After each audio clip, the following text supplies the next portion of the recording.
عورت جہاں دنیا کے لیے مصیبت ہے، عورت جہاں دنیا کے لیے آزمائش ہے، وہیں پر عورت دین کے لیے بہت بڑی کارآمد ثابت ہوئی۔ کیا آپ نہیں جانتے حضرت عائشہ صدیقہ رضی اللہ تعالیٰ عنہ امہات المومنین یہ امت کی وہ ماں ہے جو بے شمار احادیث کا سبق لوگوں کو دیتی، بے شمار مسائل کا سبق لوگوں کو پڑھاتی۔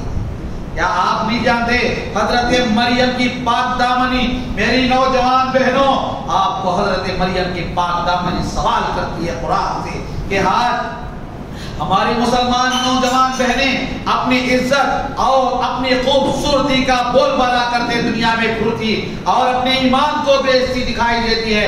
آئے دن یہ واقعات ہمیں سننے کو ملتی ہے کہ ہمارے مسلمان بہن، ہماری مسلمان گھرانے کی بیٹی غیروں کے ساتھ اپنا منہ کالا کرتے ہوئے اسلام کو بیچ دیا ہے۔ آج ہماری مسلمان لڑکیاں غیروں کے ساتھ اپنی زندگی گزارنا بسر کرنا پسند کرتی ہیں۔ آج ہمارے مسلمان گھروں میں جنم لینے والی مسلمان کی بیٹیاں غیروں کے ساتھ ایمان چھوڑ کر، اسلام چھوڑ کر، برقع چھوڑ کر رجسٹر میرج کرتی دکھائی دیتی ہے۔ میری معزز اسلامی ماں اور بہنوں، کیا آپ کے سامنے حضرت مریم کی پاک دامنی یاد نہیں ہے؟ کیا تمہارے سامنے فرعون کی بیوی کی پاک دامنی یاد نہیں ہے؟ کیا تمہارے سامنے حضرت عائشہ کی زندگی نہیں ہے؟ کیا تمہارے سامنے حضرت فاطمہ کی زندگی نہیں ہے؟ یہ وہ عورتیں تھی جنہوں نے آخرت کو مد نظر رکھتے ہوئے اپنے ایمان کی بھی حفاظت کی، اپنے دامن کی بھی حفاظت کی۔ لیکن میری نوجوان بہنوں، آج روزانہ یہ واقعات سنتے ہوئے بڑا رونا پڑتا ہے ہمیں کہ ہم کیسی قوم اور کیسی امت ہے کہ آج ہماری مسلمان بہنیں روزانہ کم از کم اس شہر کے اندر 8-10 مسلمان بہنیں غیروں سے شادی کر رہی ہیں۔ دوسرے شہروں کی بات نہیں، ہمارے شہر میں آپ جا کر ماہانہ ایک مرتبہ رجسٹر آفس کے بورڈ پر آپ اپنی نظر لگا کر دیکھ لو کہ مسلمان بہنیں غیروں کے ساتھ اپنا نکاح کرنے کے لیے لگائی ہوئی ہیں۔ کیا منہ لے کر جائیں گے میں اور آپ اللہ کے دربار میں؟ کیا جواب دیں گے میں اور آپ اللہ کے دربار میں؟ کہ معزز حاضرین، میری معزز اسلامی ماں اور بہنوں، میں آپ سے التماس کرتا ہوں، گزارش کرتا ہوں کہ آج پاک دامنی کی ضرورت ہے۔ معاشرے کو پاک دامن بنانے میں، معاشرے کو پاکیزہ بنانے میں سب سے زیادہ کردار عورت کا ہوتا ہے، ایک ماں کا ہوتا ہے۔ لہذا اپنی ماؤں سے میں مؤدبانہ التماس کرتا ہوں کہ ہم اپنے ان الحمدللہ نحمده ونستعینه ونستغفره ونؤمن به ونتوكل عليه ونعوذ بالله من شرور أنفسنا ومن سيئات أعمالنا من يهده الله فلا مضل له ومن يضلل فلا هادي له وأشهد أن لا إله إلا الله وأشهد أن محمدا عبده ورسوله أرسله بالحق بشيرا ونذيرا بين يدي الساعة أما بعد فإن خير الحديث كتاب الله وخير الهدي هدي محمد صلى الله عليه وسلم وشر الأمور محدثاتها وكل محدثة بدعة وكل بدعة ضلالة وكل ضلالة في النار وقد قال الله تبارك وتعالى في القرآن المجيد أعوذ بالله من الشيطان الرجيم من همزه ونفخه ونفسه بسم الله الرحمن الرحيم إنا جعلنا ما على الأرض زينة لها لنبلوهم أيهم أحسن عملا۔ ہر قسم کی تعریف، توصیف، بڑائی، بزرگی، حمد و ثنا، کبریائی، عبادت، نظر و نیاز، یہ سارے کے سارے عبادت کے جو بھی طرائق ہیں یہ صرف اور صرف اللہ رب العالمین کے لیے لائق و زیبا ہے۔ اللہ کے علاوہ کسی اور کی عبادت کرنا، کسی اور کے لیے نظر ماننا، کسی اور کے لیے چادر چڑھانا یا کسی اور کے لیے رکوع یا قیام یا سجدہ کرنا شرک کہلاتا ہے۔ یہ میرا اور آپ کا عقیدہ ہے۔ انگت لاداداد درود و سلام نازل و اللہ کے تمام برگزیدہ بندوں پر، خصوصاً امام الانبیاء نبوِ کبریاء جناب محمد رسول اللہ صلی اللہ علیہ وسلم پر۔ اللهم صل على محمد وعلى ال محمد كما صليت على ابراهيم وعلى ال ابراهيم انك حميد مجيد۔ اللهم بارك على محمد وعلى ال محمد كما باركت على إبراهيم وعلى آل إبراهيم إنك حميد مجيد. بزرگوں، دوستوں، نوجوان ساتھیوں اور میری آواز سننے والی اسلامی ماں اور بہنوں، اسلام کے نونہال بچوں، میں نے خطبہ مسنونہ کے بعد سورہ کہف کی آیت نمبر 7 آپ کے سامنے تلاوت کی، جس میں اللہ رب العالمین نے ارشاد فرمایا، ہم نے تمہاری دنیا کی زندگی تمہارے لیے زیب و زینت، یہ دنیا کی جو زندگی تمہارے لیے زیب و زینت ہے، آپس میں انسان اللہ رب العالمین کی نعمتوں کو دیکھ کر، اللہ رب العالمین کے انعامات کو دیکھ کر، اللہ رب العالمین نے زیب و زینت جو اسے نوازا ہے، اسے دیکھ کر انسان جو زندگی گزارتا ہے، اسی سے اللہ رب العالمین اشارہ کرتے ہوئے فرمایا، یہ دنیا کی زیب و زینت تو جو ہم نے جو تمہیں عطا کیا ہے، لِنَبْلُوَهُمْ، یہ جو ہمیں انسانوں کو دیا ہے، یہ آزمائش کے لیے ہے. یہ دنیا کی دولت، یہ دنیا کی جوانی، یہ ہمارے چہرے پر خوبصورتی، یہ ہماری اولاد، یہ ہماری جائیداد، یہ مال و متاع، یہ بیلنس، یہ دنیا کے پیچھے جو میں اور آپ دوڑ رہے ہیں، جو دنیا کے پیچھے، اس دنیا کی جانب اللہ رب العالمین اشارہ کرتے ہوئے فرمایا، یہ تمہاری آزمائش کے لیے ہم نے تمہیں دیا. اور آزمائش کس لیے؟ لِنَبْلُوَهُمْ أَيُّهُمْ أَحْسَنُ عَمَلًا، اس لیے کہ ان آزمائش میں تم میں کون بہتر عمل کرنے والا ہے. ان تمام آزمائشوں میں گر جانے کے باوجود، ان تمام امتحانات میں گر جانے کے باوجود، ان تمام زیب و زینت کو دیکھنے کے باوجود دنیا کے پیچھے دوڑنے والے کون ہے اور آخرت کی فکر کرنے والے کون ہیں، یہ فرق اللہ رب العالمین دیکھنا چاہتے ہیں. اللہ رب العالمین مال دیا، دولت دیا، انسان کو مال دینے کے بعد اور دولت دینے کے بعد اللہ رب العالمین نے قرآن میں بیان کیا کہ تفاخر کرتے ہیں بین الناس، آپس میں تفاخر بین الناس، آپس میں ایک دوسرے پر فخر کرتا ہے انسان، بھائی تیرے سے زیادہ مالدار ہے کہ نہیں؟ ہے کہ نہیں؟ انسان ایک دوسرے پر اپنے آپ پر فخر محسوس کرتا دکھائی دیتا ہے، ایک دوسرے کو دیکھتا ہے، سامنے والے کو دیکھتا، ارے اس سے زیادہ پیسہ میرے پاس، اس سے زیادہ گاڑی بنگلہ میرے پاس، اس سے زیادہ لڑکے میرے پاس ہے، اس سے زیادہ اولاد والا میں ہوں، اگر مجھے کچھ بولے گا تو میری نوجوان اولاد ہے، اسے چھوڑے گی کیا؟ یہ انسان آپس میں ایک دوسرے پر فخر محسوس کرتا ہے مال کے اعتبار سے، اور خوبصورتی کے اعتبار سے بھی جانتے ہیں، اور طاقت کے اعتبار سے بھی جانتے ہیں آپ لوگ کہ طاقتور نوجوان کیا بولتا، کچھ بولے تو دیکھ لیں گے کیا ہوگا، ہم چپ کے بیٹھ جائیں گے. یعنی اس کو اپنی طاقت پر ناز ہے، اپنی طاقت پر فخر ہے، اس لیے نوجوان اپنی طاقت پر فخر محسوس کرتے ہوئے سامنے والے کمزور انسان کی جانب اشارہ کرتے ہوئے اپنے آپ پر فخر محسوس کرتا ہے. تو لہذا یہ جو آپس میں اللہ رب العالمین نے جو نعمتیں دی ہیں، ان نعمتوں کے بلبوتے پر انسان سے کہا جا رہا ہے، یہ جو نعمتیں تمہیں دی گئی ہے یہ آزمائش کے طور پر دیا گیا ہے. کہ زینت کی چیزیں جو تمہیں ہم نے نوازا ہے، یہ آزمائش ہے تمہاری دنیا کی زندگی میں، اس لیے آزمایا جا رہا ہے کہ کون تم میں اچھا عمل کرے گا، کون تم میں زیادہ عمل کرے گا. نہیں کہا اللہ رب العالمین احسن عملا، اکثر عملا نہیں کہا. اگر اللہ چاہتا تو یہ کہہ سکتا کہ تم میں کون سب سے زیادہ نماز پڑھنے والا بنے گا، تم میں کون سب سے زیادہ نہیں کیا کرنے والا. نہیں، اللہ یہ نہیں کہتا کہ تم میں سب سے زیادہ کون کرنے والا، یہ اللہ کو مقصود نہیں ہے. تم میں سب سے اچھا کون کرنے والا یہ مقصود. کیوں؟ اس لیے کہ قیامت کے دن تو نیکیاں معافی نہیں جائے گی، تولی جائیں گی. کس کا سب سے لمبا ہے، کس کے سب سے زیادہ، کون کتنی لمبی نمازیں پڑھا، یہ نہیں دیکھا جائے گا. یہ دیکھا جائے گا کہ کس کی نیکیوں میں سب سے زیادہ اخلاص ہے، اس کی نیکیوں میں اللہ کا ڈر ہے، اس کی نیکیوں میں رجوع اللہ ہے.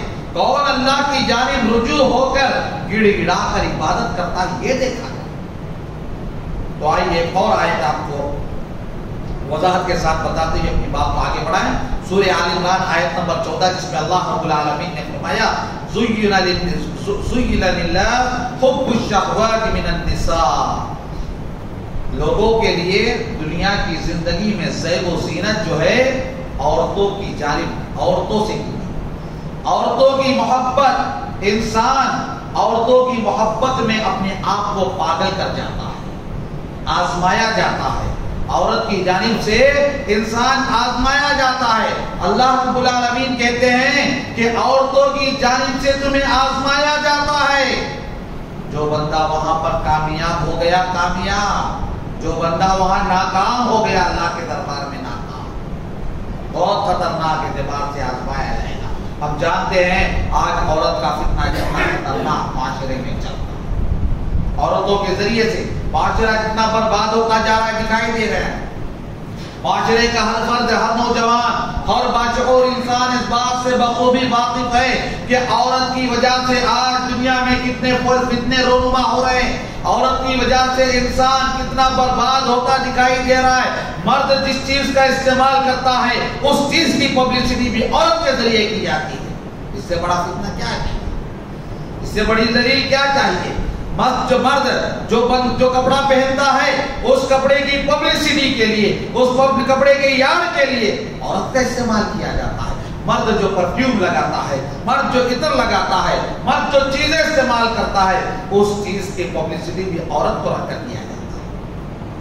یعنی انسان عورت کی جانب سے اتنا آزمایا جاتا ہے، اس قدر آزمایا جاتا ہے، عورت کی محبت میں اندھا ہو چکا ہے انسان۔ اور تو صرف خطبہ یہی نہیں کہ میں عورتوں کے تعلق سے بتاتا چلوں، لہذا بات یہ ہے کہ عورت کے تعلق سے کہ اللہ رب العالمین نے فرمایا کہ تمہاری آزمائش کا جو مرحلہ ہے، اللہ رب العالمین نے انسانوں کو جو آزما رہا ہے، انسانوں کو جن مراحل سے آزمایا جا رہا ہے، ان میں سے سب سے پہلا ذکر، سب سے پہلا مرحلہ، سب سے پہلی چیز اللہ رب العالمین نے جو بتایا عورتوں کی محبت، عورتوں کی محبت۔ عورت سے انسان جو محبت کرتا ہے، دو قسم کی محبت ہوتی ہے عورت سے، ایک میاں بیوی کی محبت ہوتی ہے جو جائز ہے، اور دوسری محبت جو ناجائز ہے۔ اس کے ذریعے انسان کیا نہیں کرتا کہ انسان اپنے جائیداد کو بھی قربان کر دیتا ہے، انسان اپنے جائز ناجائز تمام معاملات اس عورت کے لیے کر بیٹھتا ہے جو کہ اسلام میں شرعاً جائز ہے۔ اس لیے عورت، انسان یاد رکھیے دوستو، اللہ رب العالمین نے عورت کو یہ مقام، یہ مرتبہ دیا کہ عورت ہی وہ ہے جو آپ جانتے ہیں امیر المحدثین جسے حضرت امام بخاری رحمۃ اللہ علیہ کہتے ہیں۔ حضرت امام بخاری کو امام بخاری بنانے والی بھی ایک عورت ہی تھی میری ماں اور بہنوں۔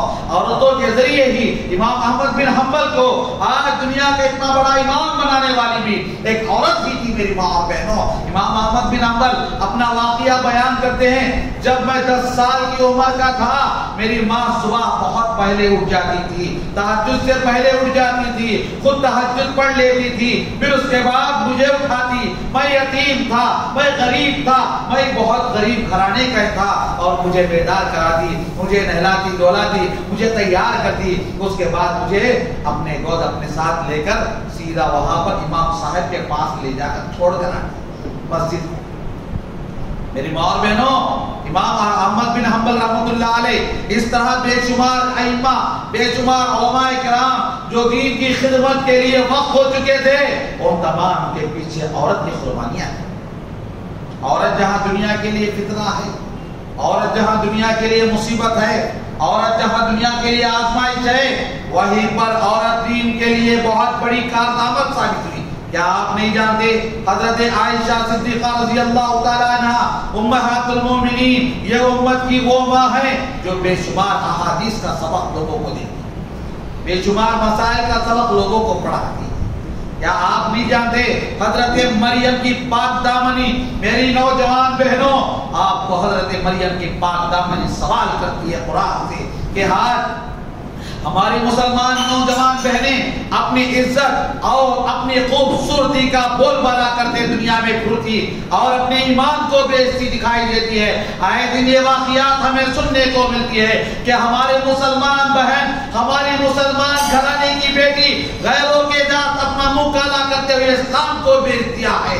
آج ہماری مسلمان لڑکیاں غیروں کے ساتھ اپنی زندگی گزارنا بسر کرنا پسند کرتی ہیں۔ آج ہمارے مسلمان گھروں میں جنم لینے لے لیا، غیروں کے ساتھ ایمان چھوڑ کر، اسلام چھوڑ کر، برقع چھوڑ کر رجسٹر میرج کرتی دکھائی دیتی ہے۔ میری معزز اسلامی ماں اور بہنوں، کیا آپ کے سامنے حضرت مریم کی پاک دامنی یاد نہیں ہے؟ کیا تمہارے سامنے فرعون کی بیوی کی پاک دامنی یاد نہیں ہے؟ کیا تمہارے سامنے حضرت عائشہ کی زندگی نہیں ہے؟ کیا تمہارے سامنے حضرت فاطمہ کی زندگی نہیں ہے؟ یہ وہ عورتیں تھیں جنہوں نے آخرت کو مد نظر رکھتے ہوئے اپنے ایمان کی بھی حفاظت کی، اپنے دامن کی بھی حفاظت کی۔ لیکن میری نوجوان بہنوں، آج روزانہ یہ واقعات سنتے ہوئے بڑا رونا پڑتا ہے ہمیں کہ ہم کیسی قوم اور کیسی امت ہے کہ آج ہماری مسلمان بہنیں روزانہ کم از کم اس شہر کے اندر 8-10 مسلمان بہنیں غیروں سے شادی کر رہی ہیں۔ دوسرے شہروں کی بات نہیں، ہمارے شہر میں آپ جا کر ماہانہ 1 مرتبہ رجسٹر آفس کے بورڈ پر آپ اپنی نظر لگا کر دیکھ لو کہ مسلمان بہنیں غیروں کے ساتھ اپنا نکاح کرنے کے لیے لگائی ہوئی ہیں۔ کیا منہ لے کر جائیں گے میں اور آپ اللہ کے دربار میں؟ کیا جواب دیں گے میں اور آپ اللہ کے دربار میں؟ کہ معزز حاضرین، میری معزز اسلامی ماں اور بہنوں، میں آپ سے التماس کرتا ہوں، گزارش کرتا ہوں کہ آج پاک دامنی کی ضرورت ہے۔ معاشرے کو پاک دامن بنانے میں، معاشرے کو پاکیزہ بنانے میں سب سے زیادہ کردار عورت کا ہوتا ہے، ایک ماں کا ہوتا ہے۔ لہذا اپنی ماؤں سے میں مؤدبانہ التماس کرتا ہوں کہ ہم اپنے خاندان کو پاک بنانے میں مکمل اپنی ذمہ داری ادا کریں۔ اس کے بعد اللہ رب العالمین نے اس آیت میں ایک اور بات بتائی، والبنین، آگے کہا اللہ رب العالمین تمہیں لڑکوں کے ذریعے بھی ہم آزمائیں۔ لڑکوں کے ذریعے بھی اللہ رب العالمین آزماتا ہے۔ یہ آزمائش دنیا کے اندر لڑکوں دیکھیے کہ آپ بھی جانتے ہیں، بیٹی ہوئی بولے تو بابا کا منہ، نانا دادا کا منہ، دادی کا منہ چھوٹا ہو جاتا ہے، پھپھوا کا منہ تو دکھتا نہیں ہے، پھپھوا کا منہ تو دکھتا ہے بیٹی ہوئی بولے تو، دادا بابا نانی دادی تو چھوٹا منہ کر لیتے ہیں، پھپھو تو منہ دکھاتی نہیں مہینے تک کا۔ کئی کو بھائی کے گھر میں بیٹا آتا سمجھی کرتے، کیا تو ان خالق بن گئی، ان خدا بن گئی کہ بھائی کے گھر میں بیٹے کو جنم دینے؟ پھپھو کے راج زیادہ چلتا ہے ایسی جگہوں پر۔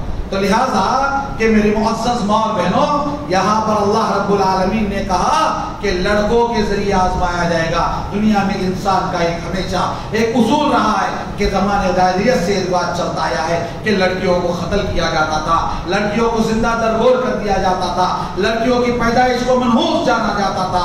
لیکن اللہ رب العالمین نے اسی کی جانب اشارہ کرتے ہوئے کہا کہ لڑکوں کے ذریعے بھی تم آزمائے جاؤ گے۔ جن لڑکوں کو دیکھ کر آج ہم فخر کہتے ہیں، آج جن لڑکوں کو دیکھ کر ماں باپ سمجھتے ہیں کہ بیٹا میرے لیے جوان ہے اور میرے بڑھاپے کا سہارا ہے، کہ آج اگر وہ لڑکا مرنے کے بعد اگر ہمارے آخرت کا سامان مہیا نہ کرے، مرنے کے بعد ماں باپ کے لیے دعا کرنے والا نہ بنے، مرنے کے بعد باپ کی قبر پر اور باپ کی جنازے کی نماز نہ پڑھ سکے، ایسے لڑکوں کا کیا فائدہ ہے دوستو؟ ایسی اولاد کا کیا فائدہ ہے؟ آج بھی کئی ایسے لڑکے ہیں، ایسی اولاد ہیں آج بھی جو باپ کے مرنے پر جنازے کی نماز بھی پڑھ نہیں سکتے۔ لہذا وقت اجازت نہیں دیتا کہ نوجوانوں سے بھی 1-2 باتیں بتاتی ہوئی اپنی بات کو آگے بڑھاؤں۔ میرے نوجوانوں، آج جو سورہ کہف پڑھا جاتا ہے جمعہ کے دن، اس سورہ کہف میں ہر جمعہ سورہ کہف تم سے سوال کرتا ہے۔ نوجوانوں، تمہارے لیے وہ اصحاب کہف تمہارے لیے دلیل ہے، تمہارے لیے نمونہ ہے، تمہارے لیے آئیڈیا ہے۔ دوستو نوجوانوں، اگر آج جوانی جو اللہ نے مجھے اور آپ کو دی ہے، اس جوانی میں اگر میں اور آپ 2-4 آدمی کو بھی کلمہ نہیں پڑھائیں گے، توحید پر خود قائم رہتے ہوں گے، دوسروں کو توحید کی دعوت نہیں دیں گے، قیامت کے دن بچاوا ہمارے لیے کوئی راستہ نہیں بچنے کے لیے۔ لہذا یاد رکھو کہ توحید کی دعوت کو عام کرنے کی ضرورت ہے۔ نوجوانوں، اسی سورہ کہف میں آپ اس واقعے کو سنا ہے کہ جو اصحاب کہف کو جب بادشاہ نے شرک کی دعوت دی تو کون وہاں پر اٹھ کر کھڑے ہوئے؟ دوستو کون اٹھ کر کھڑے ہوئے؟ نوجوان ہی تو کھڑے ہوئے تھے۔ میرے نوجوان بھائیوں، میرے نوجوان بہنوں، جن نوجوانی کو آج لے کر میں اور آپ پھرتے اور فخر کرتے ہیں، اس نوجوانی میں اگر دعوت و تبلیغ کے کام سے ہم منہ چرائیں گے، ہمارے بازو رہنے والے، ہمارے سامنے رہنے والے، ہمارے اڑوس پڑوس میں رہنے والے، گھر کے بازو، دکان کے بازو رہنے والے غیر مسلم قیامت کے دن ہمارا گریبان پکڑے گا اور کہے گا اس نے کبھی توحید کی بات میرے سامنے پیش کی۔ کیا جواب دیں گے؟ میری اور آپ کی عمر کٹتی جا رہی ہے اور نہ توحید کی فکر نہ مجھے اپنے آپ کی ہے نہ اپنے پڑوس کی ہے. لہذا اس کا بھی خیال مجھے اور آپ کو کرنا چاہیے. اس کے بعد اللہ رب العالمین نے جو اس میں بتایا ہے, اس آیت کے اندر اللہ رب العالمین نے جو بتایا کہ والقناطیر المقنطرہ, اور یہ جو زیورات, جو مال, جو جائیداد, جو سونا چاندی جو ہم چھپا کر رکھتے ہیں, اس کی جانب اشارہ کرتے ہوئے کہا یہ بھی تمہارے لیے آزمائش ہے, یہ بھی تمہارے لیے من الذهب والفضہ, یہ سونا ایک چاندی جسے تم چھپا کر رکھتے ہو. اور اس کے بعد کہا والخیل, اور وہ گھوڑے جو برانڈڈ ہوتے ہیں, آج کے حساب سے کہا جائے تو برانڈڈ سواریاں, برانڈڈ کار جسے تم اپنے پارکنگ کے اندر فخر کے ساتھ چھپا کر رکھتے ہو, جسے تم اپنے آپ کو بڑے جس میں فخر کے ساتھ کہتے ہو کہ میرے پاس BMW کار ہے, میرے پاس آڈی کار ہے, میرے پاس فلاں کار ہے. اسی کی جانب اشارہ کرتے ہوئے اللہ کہتا ہے کہ وہ سواریاں جو برانڈڈ ہے تمہاری, اس سواریوں کے ذریعے تمہیں آزمایا جائے گا. والانعام, اور جانوروں کے ذریعے, جن جانوروں کو جو گائے بکرے جو اپنے گھروں میں تم رکھتے ہو ان کے ذریعے تمہیں آزمایا جائے گا. اور اس کے بعد کہا گیا کہ اور کھیتیاں, یہ کھیتیاں, یہ جنگل, یہ فصل, اور یہ جو آپ کو دیا اللہ رب العالمین نے دیا ہے جس میں تم اناج اگاتے ہو, اس میں بھی, اس کے ذریعے بھی تمہیں آزمایا جائے گا, اس کے ذریعے بھی تمہیں قیامت کے دن سوال کیا جائے گا. آج یہ دولت کے پیچھے دوڑتے دوڑتے میری اور آپ کی زندگی کرتی جا رہی ہے. کسے کیا بھروسہ, کون کتنے سال جیے گا, کسے یقین ہے کہ کون 40 سال 60 سال 80 سال تک جیے گا, کسی کا کوئی بھروسہ نہیں ہے. دوستو کل کا دن میں دیکھوں گا کہ نہیں, مجھے کوئی بھروسہ نہیں. کیا آپ میں سے کوئی بھروسہ دے سکتا ہے؟ کوئی بھروسہ نہیں. لہذا پھر میرے اور آپ کے اس فخر کے ساتھ, اس گھمنڈ کے ساتھ دنیا کو چھوڑ کر, تو آخرت کو چھوڑ کر دنیا کے پیچھے دوڑنا کیا معنی رکھتا ہے, کیا معنی رکھتا ہے؟ لہذا اس کے لیے مجھے اور آپ کو چاہیے, جس مال کے پیچھے میں اور آپ دوڑتے ہیں وہ مال بہت دھوکے باز ہے, بہت دھوکے باز ہے, بہت دھوکہ دے گا. یہ کرنسی ہے, سکہ, جب ملک بدل جاتا ہے تو سکہ بدل جاتا ہے, جب حکومت بدل جاتی ہے تو سکہ بدل جاتا ہے, جب سیاست بدل جاتی ہے تو سکہ بدل جاتا ہے. دوستو جب دنیا بدل جاتی ہے تو سکہ کام آئے گا, کام آئے گا یہ پیسہ. جب وقت ہمارا اس دنیا سے اس دنیا کو چلی جائے, جب ہم اس کنٹری سے کسی اور کنٹری کو جاتے ہیں تو ہمارا روپیہ نہیں چلتا ہے, ہمارا پیسہ نہیں چلتا ہے, تو بتاؤ موت کے بعد کون سا سکہ, کون سا پیسہ چلنے والا چلے گا؟ تو صرف ہمارے نیک اعمال چلے گا, نیک اعمال کا سکہ چلے گا. اس کی تیاری مجھے اور آپ کو کرنی ہے. اس دنیا کی دولت کے پیچھے چل رہے ہیں, دوڑ رہے ہیں. ذرا سوچو دوستو, یہ دنیا کی دولت جس کے پیچھے میں اور آپ دوڑ رہے ہیں, مرنے کے بعد نہ پیسہ آئے گا, نہ مال آئے گا, نہ جائیداد آئے گی, اور کما کر ہم اپنے بچوں کو چھوڑ کر جا رہے ہیں. اور یہ بچے عائش کرتے کہ اللہ کا شکر کرتے, کوئی گارنٹی نہیں, کوئی گارنٹی نہیں ہے. اور قیامت کے دن جواب کون دینا پڑے گا؟ ہم ہی کو دینا پڑے گا, بچے نہیں دیں گے. آپ نے جو کما کر چھوڑ کر آیا, آپ کے بچے جواب دیں گے قیامت میں. آپ جو کما کر چھوڑ کر آئے اس کا جواب آپ کو دینا پڑے گا. اس کا خیال مجھے اور آپ کو رکھنی چاہیے. لہذا اس کے علاوہ اور دو چار باتیں بتانی تھی کہ معزز حاضرین, آج دنیا کے پیچھے جو میں اور آپ دوڑ رہے ہیں, دنیا کے پیچھے, اور دنیا ہی سب کچھ سمجھ کر میں اور آپ جو زندگی گزارے, اس معاملے میں بہت محتاط رہنا چاہیے, بہت محتاط رہنا چاہیے. بہت ہی ہوشیاری کے ساتھ اس بات کو سنتے ہوئے اپنی بات کو ختم کریں. سورہ ہود میں اللہ رب العالمین نے آیت نمبر 14 اور 15 میں فرمایا کہ جو لوگ دنیا کی زندگی طلب کرتے ہیں, دنیا ہی دنیا چاہتے ہیں اور دنیا کی خواہش رکھتے ہیں, ہم انہیں دنیا نواز دیتے ہیں, ہم انہیں دنیا دے دیتے ہیں, دنیا کی زیب و زینت سے انہیں نواز دیتے ہیں. وہ دنیا چاہتے ہیں نا, ہم انہیں دنیا دیتے ہیں, لیکن انہیں آخرت میں جہنم کے علاوہ کچھ نہیں دیں گے. آخرت میں ہم انہیں جہنم کے علاوہ کچھ نہیں دیں گے. لہذا اب یہ فیصلہ مجھے بھی کرنا ہے, آپ کو بھی کرنا ہے کہ ہمیں دنیا چاہیے یا آخرت چاہیے. لہذا معزز حاضرین جمعہ, وقت ختم ہوا چاہتا ہے کہ آپ کو اس بات کی طرف اشارہ کرتے ہوئے اپنی بات کو ختم کروں کہ میں اور آپ جس دنیا کی چکر میں دوڑ رہے ہیں, جس دنیا کے پیچھے دوڑ رہے ہیں, اس دنیا کو بازو رکھ دو, اپنی مسجدوں کو آباد کرو, اپنے نمازوں کی پابندی مجھے بھی کرنا ہے اور آپ کو بھی کرنی ہے. دوستو ہم وقت نکالتے ہیں, دعوتوں کے لیے ٹائم تو میں اور آپ نکالتے ہیں, گھنٹے گھنٹے دعوتوں میں بیٹھ جاتے ہیں، گھنٹے گھنٹے دنیا کے کاموں میں بیٹھ جاتے ہیں، لیکن ایک 10 منٹ مسجد کے لیے آ کر وقت نہیں نکالتے۔ بہت افسوس کے ساتھ یہ بھی کہنا پڑتا ہے کہ وہ احباب جو مسجد میں 10 منٹ ٹائم نہیں نکال سکتے، بازار میں کھڑ کر چائے پیتے ہوئے آدھا گھنٹہ اپنا ٹائم برباد کرتے ہیں۔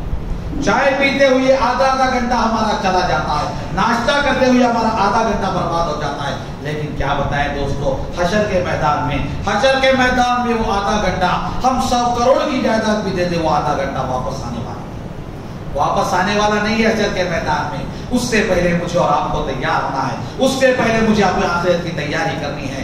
اس لیے کہ دوستو، آج میری جوانی اللہ نے جو دیا ہے، اس جوانی کے موقع پر اگر میں اپنے رب کو راضی نہ کر لوں، قبل اس کے کہ کرسیوں میں بیٹھ کر نماز پڑھنے کی بات نہ آئے۔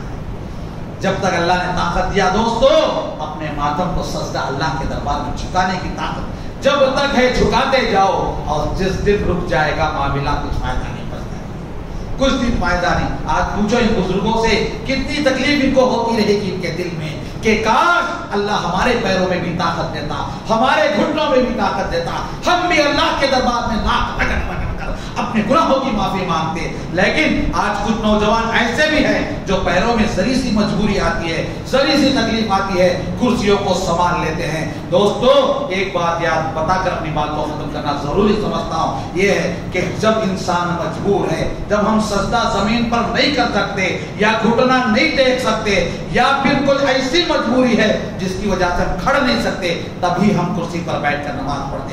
ذرا سی مجبوری آ گئی، کرسی پر بیٹھنے کے عادی ہو گئے، اور کرسی پر بیٹھنا تو ایسے بیٹھتے بہت سارے احباب کہ ٹیک لگا کر بیٹھتے اور لمبی لمبی نمازوں میں سو بھی جاتے۔ کئی لوگوں کو ہم دیکھتے ہیں مسجد میں کرسی میں بیٹھ کر بیٹھنے والے نماز میں سو کر بھی رہتے ہیں، سو بھی جاتے ہیں۔ ایسی نماز نہیں چلے گی ہم اللہ کے دربار میں۔ نماز ویسی پڑھو جیسے پڑھنے کا حکم نبی نے دیا ہے، جیسے طریقہ نبی نے بتایا ہے۔ لہذا معزز حاضرین، کہ مجھے اور آپ کو چاہیے کہ اپنی زندگی کو بدلنے کی ضرورت ہے، اپنے اعمال کو بدلنے کی ضرورت ہے، نیکیوں کو بڑھانے کی ضرورت ہے، آخرت کی تیاری کرنے کی ضرورت ہے۔ آج جو وقت میرے اور آپ کے پاس ہے، کل یہ رہنے کی کوئی گارنٹی نہیں، کل یہ وقت ختم ہو جائے گا۔ 1 سیکنڈ کے لیے ترس جائیں گے، صرف 1 پل کے لیے جب موت کے فرشتے کو میں دیکھ لیتا ہوں، آپ دیکھ لیتے ہیں، 1 پل کے لیے ترس جائیں گے، 1 پل بھی پھر آپ کو موت کا فرشتہ واپس نہیں دینے والا ہے دوستو، 1 پل کے لیے نہیں رکنے والا ہے۔ لہذا قبل اس کے کہ موت کا فرشتہ آ جائے، اس کی تیاری مجھے اور آپ کو کرنی ہے۔ دعا ہے کہ بار اللہ کہنے والوں کو سننے والوں کو عمل کی توفیق عطا فرما۔ اے اللہ ہمارے گناہوں کو معاف فرما دے، ہماری خطاؤں کو بخش دے، ہمارے جمع ہونے کو قبول فرما لے۔ اے اللہ ہم میں سے جو بھی گنہگار ہیں، اے اللہ سب کے گناہوں کو نیکیوں میں اللہ تبدیل کر دے۔ اے اللہ ہم میں سے جن کے دلوں میں بھی ذرا سا بھی شرک پایا جاتا ہے جن کی زندگیوں میں، اے اللہ ان کے دلوں سے اور ان کی زندگیوں سے شرک کو ختم کر کر سب کو اللہ خالص توحید والا بنا دے۔ اللہ اے اللہ خالص تیرے لیے عبادت کرنے والا بنا دے۔ اللہ اے اللہ ہمیں شرک جیسے بڑے گناہ سے بچا لے، بدعات جیسے بڑے گناہ سے بچا لے۔ اے اللہ ہم میں سے جو بھی بیمار ہیں، اے اللہ سب کو صحت عطا فرما، تندرستی عطا فرما۔ ہم میں سے جن کے گھروں میں بھی بیمار ہیں، ماں باپ، بھائی بہن، رشتہ دار، بیوی بچے جو بھی بیمار ہیں، اے اللہ سب کو صحت عطا فرما۔ اے اللہ سب کو صحت عاجلہ کاملہ نصیب فرما لے۔ اے اللہ ہم میں سے جن کے رشتہ دار بھائی بہن دور دراز میں کسی نہ کسی پریشانی میں گلجھے ہوئے ہیں، اے اللہ سب کی پریشانی کو دور فرما لے۔ ہم میں سے جو بھی قرض دار ہیں، اے اللہ قرض ادا کرنے کے راستے فراہم فرما لے۔ اے اللہ دنیا کے کونے کونے میں جہاں بھی مسلمان قید خانوں میں بے گناہ مسلمانوں کو قید کیا گیا ہے، اے اللہ ان کی رہائی فرما لے۔ اے اللہ ہمارے گناہوں کو معاف فرما لے۔ اے اللہ وہ مرحومین جو دنیا سے حالت توحید میں گئے ہیں، اے اللہ ان کی خبروں کو نور سے منور فرما دے، ان کی خبروں کو کشادہ فرما دے۔ اے اللہ ہم بھی ایک دن خبر کے حوالے ہونے والے ہیں، اے اللہ ہماری خبر کو بھی کشادہ فرما دے، خبر کے سوال و جواب کو اللہ آسان فرما لے۔ اے اللہ خبر کی ہولناکیوں سے اللہ سب کی حفاظت فرما لے۔ اے اللہ خصوصاً وہ میرے اساتذہ کرام جنہوں نے ہمیں اس قابل بنایا، جو اساتذہ زندہ ہیں، اے اللہ ان کی تو مدد فرما لے۔ اے اللہ ان کو صحت دے، تندرستی دے۔ اے اللہ جو اساتذہ دنیا سے چل بسے ہیں، اے اللہ ان کی مغفرت فرما لے، ان کی خبروں کو نور سے منور فرما لے۔ آمین یا رب العالمین۔ اقول قولی ھذا استغفر اللہ لی ولکم ولسائر المسلمین انہ تعالی جواد کریم رؤوف رحیم رحیم حلیم۔